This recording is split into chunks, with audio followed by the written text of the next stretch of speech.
মাননীয় সংসদ সদস্য আনিসুর রহমানের প্রশ্নটি আমার কাছে সঠিকভাবে বোধগম্য হয়নি, তবে সঠিকভাবে আমার কাছে বোধগম্য হয়নি। উনি কি বোঝাতে চেয়েছেন? বর্তমান সরকার দেশের সম উন্নয়নে বিশ্বাস করে। মাননীয় সদস্য আনিসুর রহমান জানতে চাচ্ছিলেন যে এইসব উন্নয়ন সহযোগিতা দেওয়ার পরও সরকারি দলের বিরুদ্ধে যেসব প্রচারণা হয় সেগুলো বন্ধ হবে কিনা, এই ব্যাপারে হুইপদের সাথে কোনো আলোচনা করবেন কিনা, এই ধরনের তিনি কথা বলতেছেন। এটা আই থিঙ্ক আমাদের অপেক্ষা করতে হবে। আর সবেমাত্র শুরু হলো। আমি কিছুক্ষণ আগেই ত্রাণ মন্ত্রণালয়ে একটা সহযোগিতা পাওয়ার জন্য আমার এলাকায় আমি গিয়েছিলাম।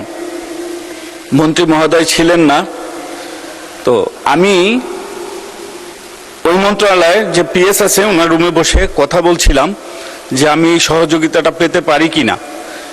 পিএস সাহেব আমাকে বললেন যে মাননীয় প্রধানমন্ত্রীর নির্দেশে বিরোধী দলীয় সংসদ সদস্যদের আমাদের যে বরাদ্দটুকু ছিল সর্বশেষ সেটা বিরোধী দলীয় সংসদ সদস্যদেরকে দেওয়া হয়েছে। তো মাননীয় প্রধানমন্ত্রীকে ধন্যবাদ। আর আমি মনে করি যে প্রধানমন্ত্রীর কাছে আমার প্রশ্ন, আপনি যেভাবে সবার জন্য করছেন, এই জন্য সকল সংসদ সদস্যের জন্যই আপনি করছেন। আমরা বিরোধী দলের রাজপথের অবস্থান এবং তাদের যে বক্তব্য সেভাবে কিন্তু আমরা তাদের কাছ থেকে রেসপন্স পাচ্ছি না। এজন্য আমরা আপনার নির্দেশে আমাদের হুইপ আছে, ব্যক্তিগতভাবে তাদের সাথে কোনো আলোচনা করা যায় কিনা, তারা যেন রাজপথে যে বাজে বক্তব্যগুলো দিচ্ছে সেটা বন্ধ করা যায় কিনা সে ব্যাপারে একটা পদক্ষেপ নেবেন। ধন্যবাদ মাননীয় স্পিকার আপনাকে। মাননীয় প্রধানমন্ত্রী।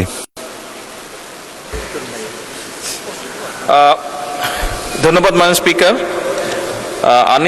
মাননীয় সংসদ সদস্য আনিসুর রহমানের প্রশ্নটি আমার কাছে সঠিকভাবে বোধগম্য হয়নি, তবে সঠিকভাবে আমার কাছে বোধগম্য হয়নি উনি কি বোঝাতে চেয়েছেন।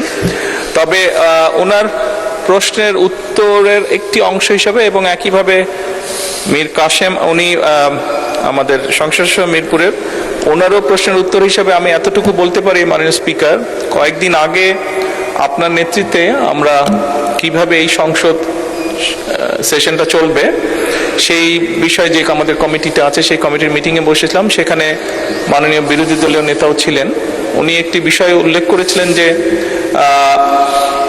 কিছু কিছু ক্ষেত্রে সরকারের পক্ষ থেকে কিছু কিছু সহযোগিতা যেগুলো বিরোধী দলীয় নেতারা হয়তো পাননি তখনও, যেটি ঈদের আগে সরকারের পক্ষ থেকে দেওয়া হয়েছিল, অনেক সংসদ পেয়েছেন, অনেকে পাননি, ওনাদের হয়তো কেউ কেউ পাননি। আমি ওখান থেকে বেরিয়ে এসে, এবং এটি এলজিইডি মন্ত্রণালয় থেকে করা হয়েছিল, আমি বেরিয়ে এসে এলজিইডি মন্ত্রী সাহেব এবং প্রতিমন্ত্রী উভয়কেই সাথে সাথে নির্দেশনা দিয়েছিলাম যে যদি বিরোধী দলীয় সংসদ সদস্য কেউ না পেয়ে থাকেন যাতে দ্রুত সেই ব্যবস্থা নেওয়া হয়।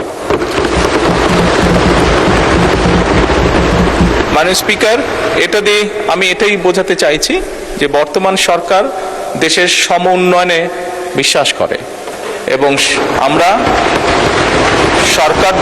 সরকার দলীয় সংসদ সদস্যরা যেভাবে এলাকার উন্নয়ন করবেন ঠিক একইভাবে সরকারের সম্পূর্ণ সহযোগিতা থাকবে। বিরোধী দলীয় সদস্যবৃন্দ যারা আছে তাদের এলাকাও আমরা সমানভাবে কাজ করার চেষ্টা করব। ধন্যবাদ। মাননীয় প্রধানমন্ত্রী, মাননীয় সদস্য আনিসুর রহমান জানতে চাচ্ছিলেন যে এইসব উন্নয়ন সহযোগিতা দেওয়ার পরও সরকারি দলের বিরুদ্ধে যেসব প্রচারণা হয় সেগুলো বন্ধ হবে কিনা, এই ব্যাপারে হুইপদের সাথে কোনো আলোচনা করবেন কিনা, এই ধরনের তিনি কথা বলতেছেন। এটা আই থিঙ্ক আমাদের অপেক্ষা করতে হবে। আর সবেমাত্র শুরু হলো, let us wait and see. মাননীয় স্পিকার, এই সরকারটি জনগণের দ্বারা নির্বাচিত একটি সরকার। এই সরকারটি গণতন্ত্রে বিশ্বাসী একটি সরকার। এই সরকারটি জনগণের কাছে জবাবদিহিমূলক একটি সরকার। কাজেই যদি গঠনমূলক কোনো সমালোচনা থাকে অবশ্যই সেটি আমরা গ্রহণ করব এবং সেভাবে আমরা পদক্ষেপ গ্রহণ করব।